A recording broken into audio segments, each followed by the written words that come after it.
I think it's a very exciting election because there are a lot of new faces, and so it will be quite unpredictable.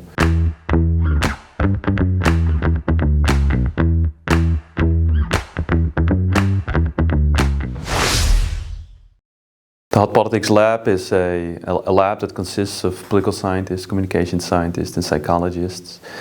And we're interested in how psychological factors such as emotions and personality influence politics. And so here in this room, but also online, we've investigated what these different ways of communicating in emotional terms does with citizens. What does it do with persuasion? What does it do with how they process information? What does it do to their voting behavior? Can we think of a world where we would have turned off our emotions? Would we then care about politics at all or do anything? I think it would lead probably to very inactive citizens. And I don't think democracy would want that. Again, you could think of examples where people cross boundaries. Violence, extremism. Yeah, that's where emotions obviously also play a role and where you might want to tame them a little bit. So emotions are help us understand how citizens form their opinion, what they do with this information and how they process this. So if we want to understand how we get to the attitudes, behaviors in politics, then I think emotions are one of the central aspects to study. Sometimes we ask them in surveys, basic standard emotion batteries to report what emotions they felt in response to a stimulus or general emotions they feel with a candidate. But we also are interested in capturing the more unconscious processes that are also emotional, that people experience in response to politics. And that can be, for example, looking at their facial expressions,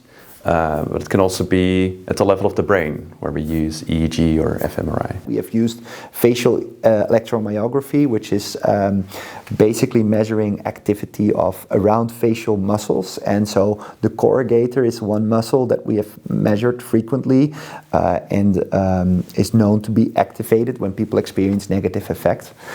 We've also measured a muscle here next to the nose, which is activated, sort of a signaling of disgust. It's called the labi. So we place electrodes here and we see if it's activated. And for instance, the corrugator in a recent study seems to be activated a lot when people see negative news compared to positive news. And people also get activated, so skin conductance goes up. But we also see this corrugator. So we're trying to study both the more conscious, reflective, self-reported aspects of emotion, but also the more unconscious physiological responses, to thereby better understand the whole broad concept. And interestingly, the relationship between what they describe that they feel and what we capture with the more unconscious processes, the facial muscles, the EEG, fMRI, there's very often a big disconnect between the two. And so people are reporting to be angry, but we didn't capture anything unconscious, and the other way around. We feel lots of activity of this corrugator muscle above your eyebrow, but they say, oh, I'm not angry.